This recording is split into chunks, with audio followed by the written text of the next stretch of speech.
Speaking the truth on stage, reflection and practice of modern professionals. The stage continues to unfold. Going to work is akin to stepping onto a stage. As we open the office door and step into the elevator, we transform from ordinary individuals into professionals. Our expressions become looking fine, our tone becomes logical, and our attitude becomes professional. Within this performance, we hide emotions, exaggerate language, and compete to prove our value through numbers. This is not mere pretense but a skill embedded in modern workplace culture to survive. Yet, where does this performance lead? The duality of front and back stages, as outlined by sociologist Irving Goffman, sharpens the reality of today's professionals. Faced with emotional labor, terminological inflation, and the demand for ownership without authority, we gradually lose our authentic selves on the stage. This phenomenon has also been debated in ancient India. In a story recorded in Buddhist texts, a king suspects a young ascetic, but the ascetic's wisdom shines brighter over time. This is not merely about youthful vigor but reflects the insight that true value reveals itself through time. These two perspectives, modern workplace culture and ancient wisdom, can reshape how we view our reality. 1. Where does the performance of emotional labor end? Emotional labor is a hidden task for professionals. Hiding emotions is not a lie but functions like a contract we pay for with our salaries. Arlie Hochschild's definition of emotional labor includes regulating feelings and staging expressions as part of one's job. This expands the scope of work, creating a system where personal emotions are subordinated to organizational efficiency.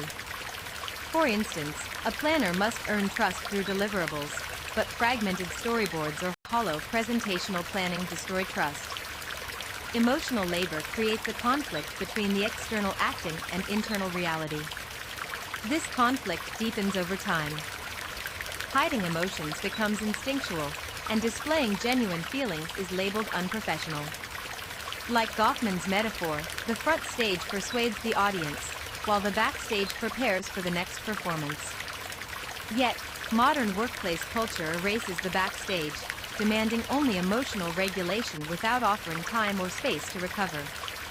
Consequently, professionals lose their expressions and abandon authentic self-expression. 2. The stage filled with meaningless terminological inflation.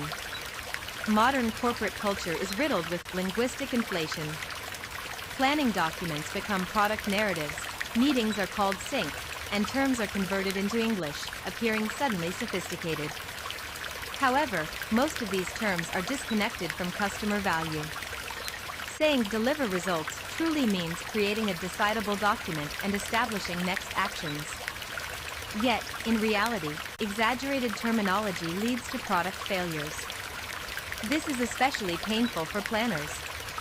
If deliverables lose trust, documents become worthless papers, and planners are labeled as people who fail to read the air. Conflicts with developers, summarized as "this is technically difficult," strip half the plan's credibility, and everyone involved shifts blame. This is the moment when a professional's acting becomes mere stage props. In the Buddhist story, the king could not belittle the young ascetic because he eventually recognized his wisdom. Similarly, we must avoid losing true value in terminological inflation.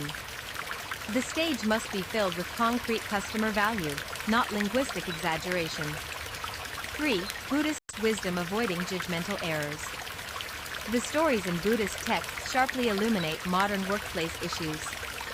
When a king tries to belittle a young ascetic, the ascetic's wisdom radiates over time, warning against the error of despising youth while revealing the insight that true value emerges through time. Modern professionals are often victims of ageism. A planner who fails 5 consecutive promotions may attribute half their shortcomings to lack of skill and the other half to insufficient political acumen or social skills. This stems from their obsession with acting rather than authenticity. The 4 young entities mentioned in Buddhist teachings, warrior, snake, fire, and ascetic, highlight that judgments based solely on appearance lead to mistakes. For example, a snake may initially appear harmless but later bite and kill. This symbolizes hidden threats in the workplace, like a previously unnoticed colleague suddenly becoming the team's leader. Judgments must consider inner potential, not just outward appearances. 4. Finding truth within the performance. True performance on a professional stage is not merely acting but creating value through acting. Rather than viewing emotional labor as only concealing emotions, we must cultivate time to allow emotions to surface. A backstage environment for emotional recovery becomes the foundation for maintaining sincerity on the front stage. Additionally, reclaiming linguistic specificity amid terminological inflation is crucial. Creating a PRD, product requirements document, is common, but crafting a decidable document demonstrates ability. Missed deadlines, flip screens, and planners becoming scapegoats are outcomes of language disconnected from reality. Buddhist teachings lead to concrete practice. A small flame can grow into a roaring fire that burns everything. Professionals must nurture their passion and ideas like tiny sparks. This is not merely about pursuing results but creating value that customers can feel.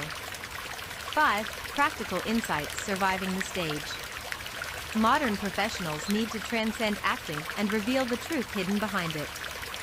Avoiding emotional labor and creating time to recover emotions are essential, not just self-care but strategies for sustainable performance on stage.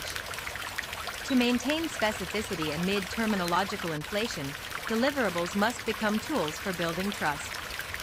Instead of fragmented storyboards, provide clear roadmaps and develop habits of organizing details early.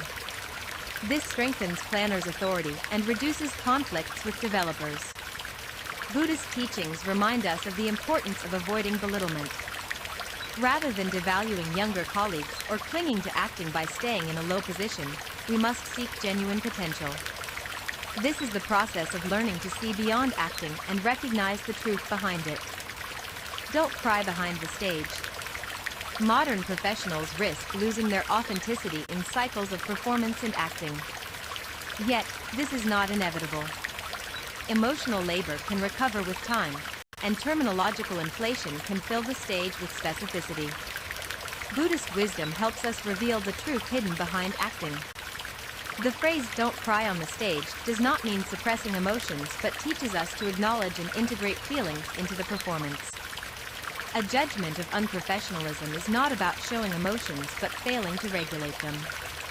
True performance is not about hiding emotions but creating value through them. A planner who spent 7 years in a mid-sized company building only acting eventually became a prop on the stage, but his experience provided a path for successors.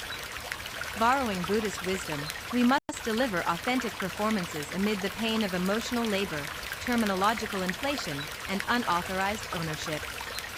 It's okay to cry behind the stage. But don't cry on the stage.